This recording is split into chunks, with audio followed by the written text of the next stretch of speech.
feelings, emotions, are most definitely an experience. And sometimes they are experienced as a challenging experience. But feelings and emotions are not facts. They're not facts. They're not evidence of a problem or otherwise. So remember that what we're exploring ultimately here is our true nature. And just as a representation, I've got a little series of what I call my PowerPoint. And remember that it's a bit haphazard when I do PowerPoints. But what we're exploring is that our true nature is infinite presence. Okay. Not a person, not only a person in a body. What we are is infinite presence. And so to represent infinite presence for the PowerPoint display, that's what we are. Just no boundary. I mean, this will appear like it's got a boundary to it, but that's what we are, infinite presence, no boundary, not a person with a personality. We are infinite presence, light-filled. And the most we ever go, if you like, in clothing infinite presence with its nature is we use very commonly described words that sages have used over the centuries and over millions, well, not about millions, but thousands of years. And in our own exploration of being present is qualities like kindness, compassion, clarity, rootedness, security, unconditional love. That's what we are. Yeah. Light-filled, ever-present, eternal presence. But that's not what we are generally trained in from being children. We might have a clear, rooted understanding that never leaves us. But it's a challenge in the daily life, in the culture, and in the way that families, societies, nations, the narrative of humankind is given. It's difficult to avoid a covering up of that understanding of what we are. So an emotion can happen, a feeling can come along, and say the feeling is sadness. And the training is we're conditioned to, here comes the feeling, and I'm representing it as a cloud in the sky. The feeling comes along of sadness, and the story is I am sad. Okay, I am sad.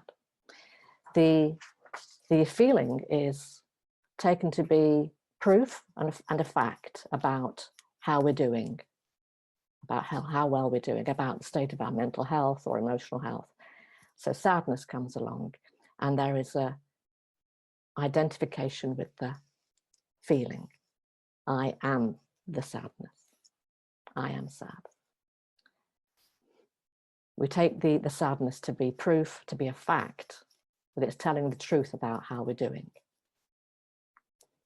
And not only is the identification taken to be true, I am sad, but usually there's an opinion about the sadness, whether I like it or not. And if the opinion is I don't like it, then there's another opinion, well, I need to get rid of it. It's wrong, it's bad. It's evidence I've got a problem and it needs to be gotten rid of. So we are, on the one hand, identifying with it, and on the other hand, we are generating another idea that it's wrong, it's bad, it's got to be gotten rid of. Yeah. Now, those of you who've been exploring with me and elsewhere, you understand this approach that we take in the presence of any experience, particularly what is uncomfortable, where the invitation is to explore rather than identify. And the exploration is, the way I describe it usually is, could you simply notice the feeling? Could you notice it? Could you, the noticing is a beautiful stepping back from identifying with the feeling. It's a stepping back. It's a momentary pause in the conditioning happening. So then the experience is more, well, the feeling, a sadness is here, but now there's a little bit of a distance between the feeling, if you like, and the noticing, the one that's noticing. And so it's more, this is, I am aware of, I am noticing whatever is the feeling, in this case, sadness. I'm aware of sadness. I am aware of sadness. That would be the languaging. There's an awareness of sadness. Now, that languaging represents traveling in a different direction. It's a direction of interest. It's a direction of engagement. It's not a direction of denial. It's not, I am not feeling sadness. It is, I'm aware of sadness. But it's not an attitude of judgment. It's not, I'm aware and I don't like this.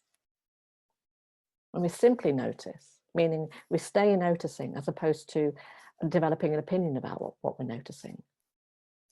I'm aware of sadness. We're not moving closer into identifying with the cloud. We're not moving closer into getting so close to the sadness that we say, I am sad. No. And this form of identification, by the way, is a direction is a relationship with experience that tends to lead to suffering.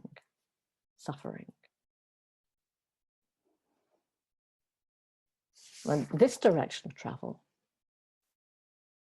it's what the Buddhists would say, becoming more detached. But it's not a turning off. It's not becoming cold. It's not that kind of detachment. It's a fully aware experience, but it's not feeding suffering. Now, I often talk of this relationship I am aware of, I am noticing, but not judging, not making wrong, not taking as evidence, not taking as proof.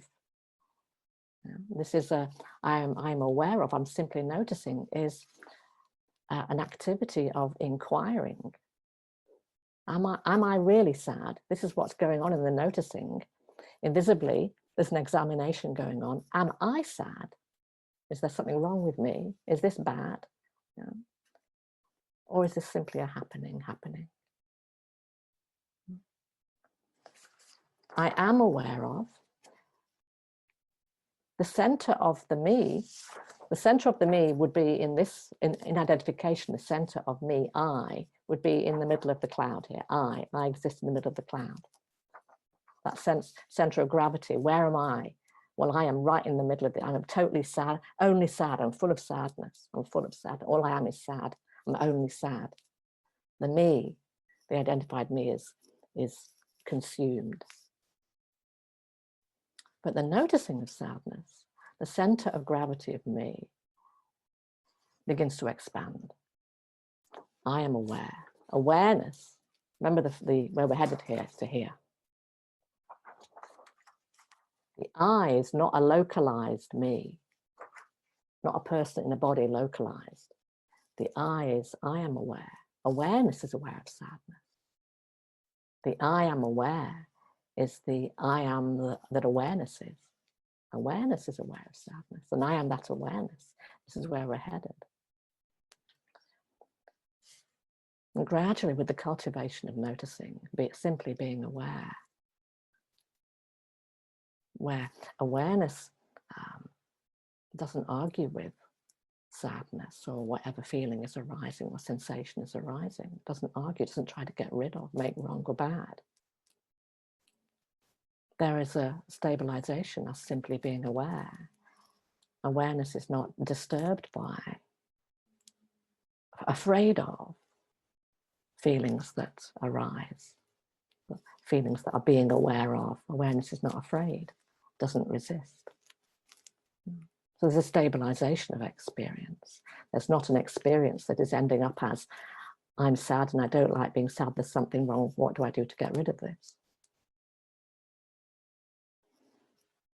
And the stabilization of who and what we are, that what we are is awareness, infinite presence, that is not disturbed by the comings and goings of feelings,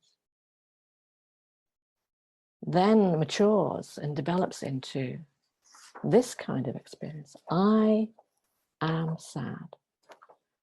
The realization that what arises as a feeling arises inside of infinite presence and is made of infinite presence.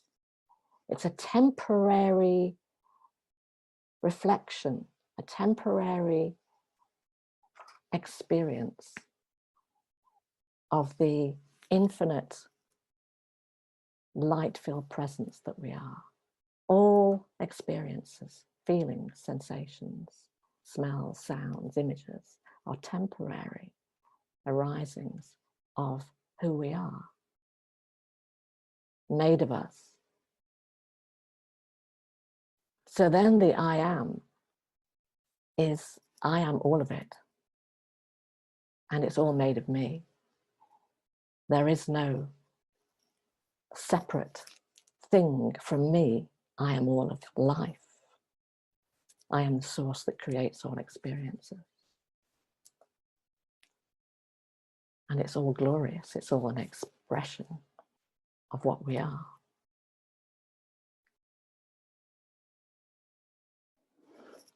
And you might find yourself in any moment of the day, either smack bang in the conditioning, as we all return to until we don't, of I am sad and I don't like being sad, or waking up in the morning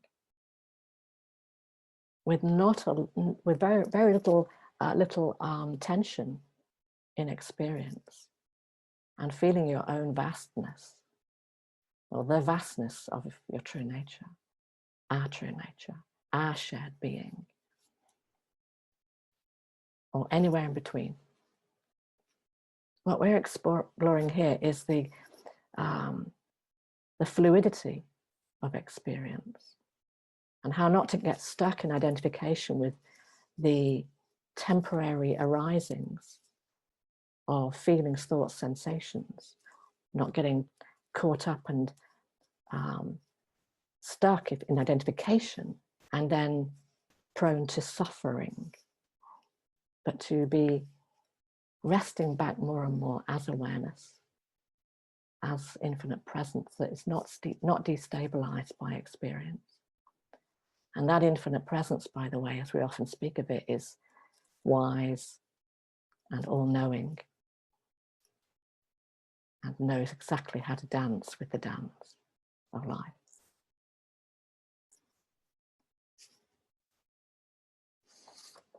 Okay.